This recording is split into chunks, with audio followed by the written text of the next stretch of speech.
আসসালামু আলাইকুম। সবাইকে শুভ দুপুরে শুভেচ্ছা। আমি সুন্দরবন থেকে ফারুক হোসেন আপনাদের মাঝে আবারও নতুন একটা ভিডিও নিয়ে আসলাম। আমরা আজকে গিয়েছিলাম সুন্দরবনে গিয়েছিলাম কেওড়া পাড়তে। এই যে দেখেন আমার পিছে কেওড়া অনেকগুলো পেড়ে নিয়ে আসছি।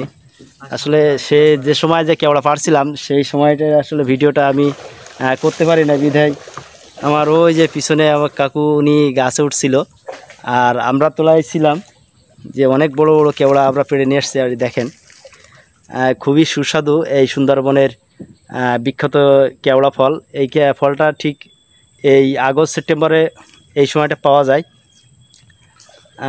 এই জন্য আমরা এই কেওড়া নিয়ে আসছি বাড়ি থেকে আচার বানাবো বলে, আরও মেহমানদের বাড়ি পাঠাবো বিধায় আজকে এই দুপুরবেলায় এই কেওড়া পাড়তে আসলাম। আমার সাথে একজন আছে মেহমান, তিনিও আমাদের সাথে সুন্দরবন দেখতে আসছে। তো এই আজকে আমাদের এই ভিডিও, আর সবাই আমাদেরকে সাপোর্ট করবেন, সবাই একটু লাইক করবেন আর দোয়া করবেন আমাদের জন্য, আমরা যেন সুন্দরবনের আরও অনেক সুন্দর সুন্দর ভিডিও আপনাদের মাঝে উপহার দিতে পারি। এই বলে আজকে বিদায় নিচ্ছি। আল্লাহ হাফেজ।